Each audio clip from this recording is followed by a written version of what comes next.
Social మీడియాలో ఉన్న దొంగ భక్తుల్ని చూస్తుంటే అప్పుడప్పుడు అలాగే అనిపిస్తుంది. ఈ దేశం మాది అంటారు. క్రైస్తవుడు కనబడితే కొంతమంది మాట్లాడతారు, బ్రిటిష్ కుక్కల్లారా అంటాడు వీడు. మరి మిమ్మల్ని కుక్కలు అనాలి? అసలు క్రైస్తవుడికి బ్రిటిషోడికి సంబంధం ఏమైనా ఉందా? అంటే మనం నమ్ముకున్న క్రీస్తుని వాళ్ళు నమ్ముకున్నారు కాబట్టి మనం బ్రిటిష్ వాళ్ళం అయిపోతామా?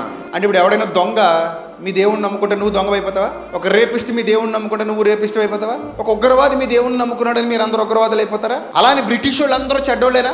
బ్రిటిష్ వాళ్ళ మంచోళ్ళు లేరా? బోలెడంత మంది ఉన్నారు కదా, మనకు ఉపయోగపడ్డ వాళ్ళు కూడా ఉన్నారు అందరూ. సరే, ఆర్థర్ కాటన్ ఈ రోజు మనం ప్రతి చోట ఆయన విగ్రహాలు నిలబెట్టారు మనోళ్ళు. ఆ బ్రిటిష్ అతను మన తూర్పు పశ్చిమ గోదావరి జిల్లాలకు మేలు చేశాడు కాబట్టి ఆ బ్రిటిష్ వాడిని కూడా గుండెల్లో పెట్టుకున్న సంస్కారం మనది. అంటే ఒక బ్రిటిషర్ మనకి హెల్ప్ చేశాడు అనే కదా అతను మనం గుండెల్లో పెట్టుకున్నాం. మన మతాల్లో లేరా దుర్మార్గులు? ఏ మతంలో లేరు దుర్మార్గులు? ఏ మతంలో లేరు పనికిమాలిన వాళ్ళు? ఏ మతంలో జైల్లో ఉన్న వాళ్ళందరూ ఏ మతానికి చెందిన వాళ్ళు? అలాంటి నీచమైన భావజాలంలోకి వెళ్ళిపోయి నాకే దేశం మీద భక్తి ఉన్నట్టు సోషల్ మీడియాలో పోస్టింగ్లు పెట్టుకుంటూ బతికేస్తున్నారు.